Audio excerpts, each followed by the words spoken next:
All right, so first off, I'd like to introduce Gabe Lavine, who joins us now from Texas, although formerly from Cochise County.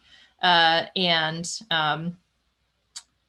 ahead and take, I can no longer see your title, but Gabe is talking to us about how to handle the cave that exposes itself to you.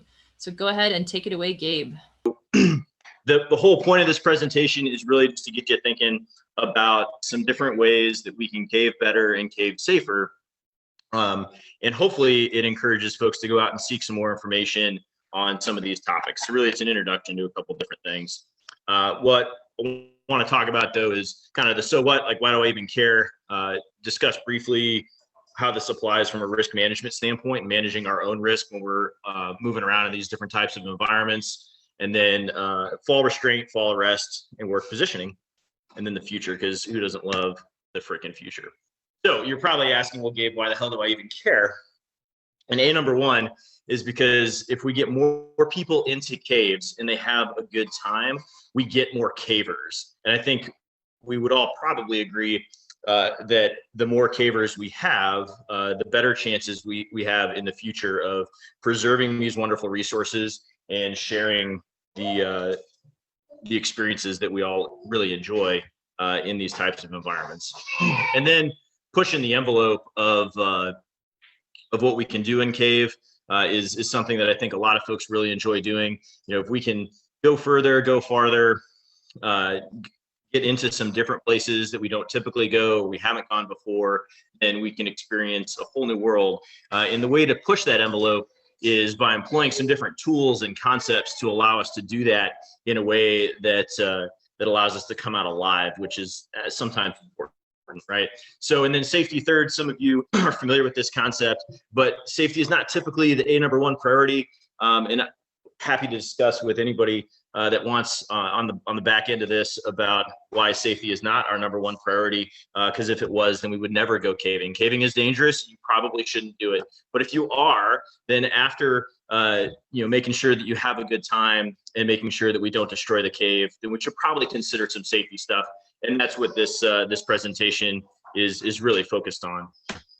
So when we talk about that, we can talk about risk management. So risk management isn't this big nebulous thing. It's a judgment call. It's a judgment call that we make ourselves, and we do it all the time. Everything from, am I going to go through this yellow light, to do I throw my seatbelt on to go to the end of the driveway to pick up the mail? For those of you that have, maybe 2-3 mile long driveways, if you live in Arizona, right?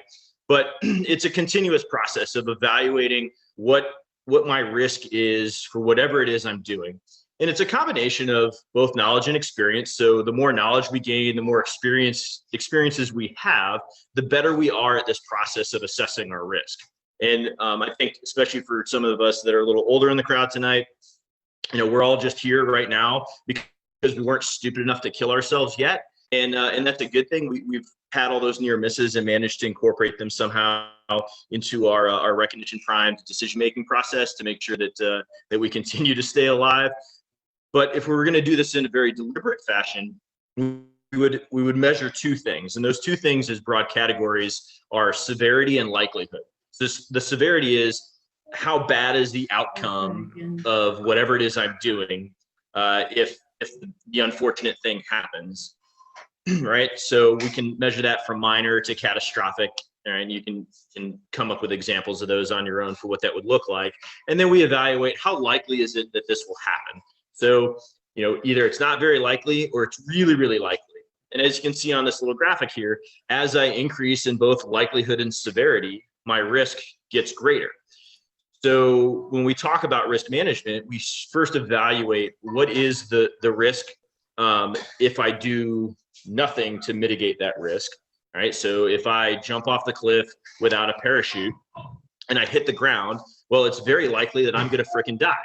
But if I jump off the cliff with a really nice cushy parachute on, then it's very unlikely that anything bad is going to happen. And my risk is very low. So I can apply different mitigation techniques to make sure that that whatever I'm doing goes into a risk level that is acceptable to me. And when I say acceptable to me, everyone has different levels of acceptability for what risk they're willing to take is.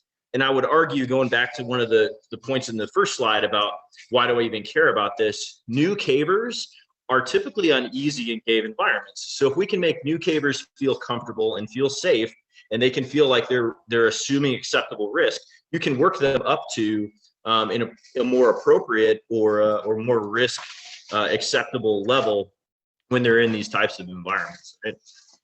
And we can have the debate too at some point, but this presentation assumes that we're not taking the stance of, well, if you're not brave enough to do the thing, whether it's cross the straddle pits or go across the gorge without some sort of safety mechanism in place, then you don't deserve to be in the cave. The goal, remember, is to get more people in cave and do it in a very deliberate and safe fashion. So we can assume that risk in different ways, but we have to understand, all right, what is the risk? So in this instance, what we're talking about is exposure. So when we evaluate what our exposure is, we're doing that from the standpoint of a couple of different things. So we're considering what is the likelihood, right? Again, that if I fall off this thing, that I'm going to get hurt, and how badly am I going to get hurt if I do that? So there's a lot of different factors that go into it. By no means is that quote or that statistic up there from the American College of Surgeons supposed to be that the only thing you evaluate is height, because it's a combination of things, right? It's how high am I? What does the ground look like underneath? What is the likelihood of injury based off what I'm going to hit? And how quickly can I seek assistance? Am I willing to take a 15-foot fall onto to a jagged ground when I know there's an ambulance right near there, because the likely outcome is I'm okay? Maybe I'm less willing to accept that risk because I'm 3 days from the entrance, right? But the American College of Surgeons, they evaluated a whole bunch of trauma data, and the Committee on Trauma actually does some great research, and you can look it up on the National Institute of Health's website and their data or their database of various research projects and things. But they continue to update this, and generally speaking, anything over 20 feet is considered a significant fall. It doesn't have to be a sheer drop, right? We can talk about slopes and how the different angles affect things. But if we're looking at a 20-foot drop, that's going to be significant. And that, when I say significant, I mean like they're going to call a trauma alert on you at the hospital, which means they have a whole bunch of extra doctors and nurses and folks standing in the ER waiting when you roll in. And there's a good chance that if you take a fall like that, the injuries you sustain are going to win you a fun helicopter ride onto the hospital. All right, so some ways that we can mitigate that risk. The first one, and probably the most common, is what's typically referred to as fall restraint. So fall restraint is nothing more than something that holds you back, right? So the edge, our fall hazard, right, our exposure, that's what we're trying to not go over, because if we do, then we're gonna hurt ourselves, right? So fall restraint reminds me that I'm not supposed to go over the edge. You think it would be, fairly intuitive that, yeah, I know I'm not supposed to go over the edge, but we get distracted, we're having a good time, and we decide that we're gonna try and kill ourselves and jump off the edge, right? So we can prevent ourselves from doing that. This is all, in some communities, is called edge restriction or edge restraint or travel restriction. It's all the same shit, right? Which is that I have something that's attached to a good anchor point that's going to keep me from going past the point where I'm going to fall and hurt myself. So this could look like a handle descender on a line, or a cow's tail clipped into an anchor point, or a line that's knotted and I'm clipped into. And it's important to remember when we're using these systems that you don't want to shock load that system at all. So I don't want any slack in what is, I don't know if you can see my cursor or not, in this line here, that fixed length lanyard as it's labeled in the diagram. We don't want that to be loose, because if that's loose and I slip, even if I'm not near the edge, if I shock load that, I have the potential of breaking it or blowing out that anchor, and then I can go over the edge. That's not a good thing. Fall restraint is really easy to install. Quick slapping something up there, and it can make us a lot safer. And for a lot of folks, it acts as that third hand, right, for an additional point of contact as you move through an obstacle. The other type of mitigation measure that we can employ is a fall arrest system. So a fall arrest system is, as the name implies, it's a system. So it's a number of components that work together to make your fall safer, if you will. So it's still going to hurt and it's not going to be pleasant, but you're not going to die, right? And so OSHA, which is the industry standard for a lot of these things, they did a lot of testing and they've come up with some different requirements that need to be built into that system. You don't typically see this in cave. It's a lot more common in an industry setting. But the idea is that if you fall, you have a length of rope and then either a lanyard that's going to start to come out or a mechanical device that's going to absorb some of the energy as you fall, so that when you do finally stop, it decelerates you during the fall and you don't hurt yourself. This requires a lot more training and a lot more thought into how you set up the system, where you set it up, the equipment that you're going to use. All of those things come into play. What is probably most common, at least in the emergency rescue world, and would have some applicability in cave if you really wanted to do something like this, is the Petzl ASAP, which is a device that travels up and down a rope and has a lanyard that has a bunch of stitches in it. It'll blow out and it acts as a fall arrest system. All right, so then the last one, which I think is probably most applicable in cave, is work positioning. The work positioning is the idea that I can attach a line to wherever I'm at, wherever I'm working. It allows me to move up and down that line and position myself exactly where I want to be. So it might be to go all the way down and access something and then come all the way back up. It might be to hang out in a particular area to collect some information, take a picture, do a survey point, whatever the case may be. So it's really flexible and dynamic in where I can be and how that environment works, which is great. The downside, though, is that this requires a lot of skill and a lot of training and a lot of practice. And I'll tell you that what impresses me most in the rescue world is cavers that are really good at work positioning. So cavers that do a lot of vertical caving, when they go up and down rope all the time, change over, they're very comfortable with their systems. They'll run circles around any firefighter or professional rescuer all day long because cavers like to be in cave. It's what we do. And if you're in cave all the time and you're in cave on rope all the time, then you're going to be really proficient. So I listed on here just a couple of different options. There's a lot of different systems that people use. Probably most prolific and most common is the frog, which is what the lovely Miss Carrie Bull in that picture is using. So it's a curl on your harness, and then a handle descender. That's that blue thing right there above it. And you use those to alternate where the load is to move up a slope, and you can down climb on it if you need to. The other one is the RAD, which is the rapid ascent descent system, which uses a griggery and a pulley and a handle descender. There's rope walker systems. If you're going to go out to Drenas or something in Mexico and you want to, do the really long climb a lot faster. And then there's a whole myriad of hybrid systems out there where people make up all sorts of interesting things. But those are kind of the common ones.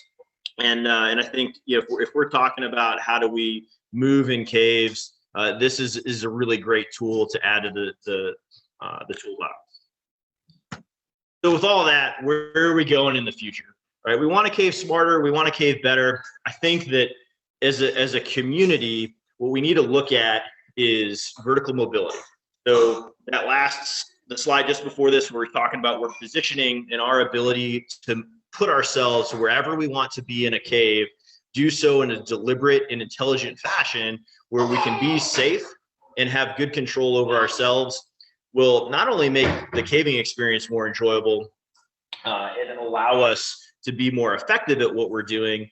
It reduces the likelihood that we have to execute these really complex rescues, and we can spend more time caving and less time rescuing each other out of caves. And if you don't believe me that these things happen, I know there hasn't been a rescue in Arizona in quite some time, which is a wonderful thing. But the more people cave, the more likely these things are to happen. And they certainly do happen all over the US and all over the world. And if you ever pull Bonnie's North American Caving Accidents magazine, there's a shit ton of things that happen in caves. And this can help us avoid that kind of stuff. So with that, I'll open it up to questions. Thank you very much, Gabe. Quick point though, if you don't remember, there was a cave rescue last year in Arizona that you came on. So it does still happen here. Oh yeah, so I take it back. There was a, yeah. Yeah, that cave rescue. Yeah, does anyone have any questions for Gabe? I've never seen anyone use a Petzl ASAP in a cave. Has anyone seen one? Hi, we have a couple questions, right, Pete? Sure. Let's have Carl go first, and then it sounds like Donna and Pete have some questions. So why don't you go ahead and take Carl's question first, Gabe?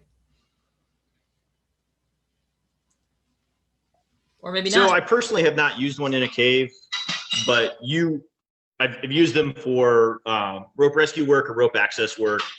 The challenge with the ASAP is if you're going to use it as a truly redundant fall arrest system, you need a second line. So every pit that you would rig your main working line, and then you would rig a second fall arrest line, which requires more equipment, which is why typically I haven't seen it used in caves. But if you had something that was, you were concerned about, I know that Austin Fire Department, if they have single pitch caves, which they do have quite a few in the city, when they do rescues in those caves, they do use ASAPs for the entries. Work. Okay, first of all, thank you, Gabe, for doing a presentation. I am a little concerned as to the very beginning of the presentation where it talked about the goal of being to have more cavers, and then secondary, or maybe I'm interpreting it wrong, was the safety aspect. I believe that the safety aspect has to be first, even if it means less cavers are ready to cave. Because if you do have an accident, first of all, besides it being an accident for the caver, a rescue in a cave is going to have a huge impact on the cave as well. So I think that the first order of business, whenever you're taking somebody new to caves, is to really stress the safety aspect and make sure that they're not doing anything that is beyond their level of competency. So I agree with you on that point. What I was trying to get at is that if we truly embodied the idea that safety was our number one priority above all else, then we wouldn't do anything remotely dangerous. So what I'm trying to get across is that if we're going to accept some risk, and there's acceptable levels of risk, which we're accepting because we're going caving, then we should try to do it safer and do it smarter. So if we're going to bring new people into caves, here are some tools that we can do that in a more deliberate fashion, as opposed to simply saying, well, if you're not comfortable, we're not going to bring you at all. It's, hey, we want you to be comfortable and we want you to be safe. So we're going to use just this is another tool to add to the myriad of things that we do, like the systems approach and the slow escalation, crawl, walk, run of getting folks in caves and teaching them different things. Here's a way to do that while mitigating some of that risk. So I apologize if I was coming across as saying that safety isn't important. It is, and the goal is to get more people in caves. We want to promote this this activity and this culture, and we can do that in a safe way. Okay, thank you. If I may, this is Steve. Yeah, I share Pete's some of his initial, I don't know, discomfort in your comments. That remember, ever since I've been caving over 45 years ago, one of the rules was, or the standards was, you never move faster than the slowest person. You never do more than the least experienced. But again, it's you have to weigh it. The question of how do you encourage people to take reasonable, to encourage them to kind of spread their wings, so to speak, but at the same time, that you're not chastising or encouraging them to do something dumb or stupid. So your comments toward the end where you'll walk before you run and all that assuages some of my concerns, because you should never push anybody beyond what they're comfortable, while at the same time you want to encourage them to spread their wings. So I don't know if I've explained that properly, but you should never force anybody to do something that they don't want to do. Yeah, absolutely. No, I agree with you, and I understand what you're getting at.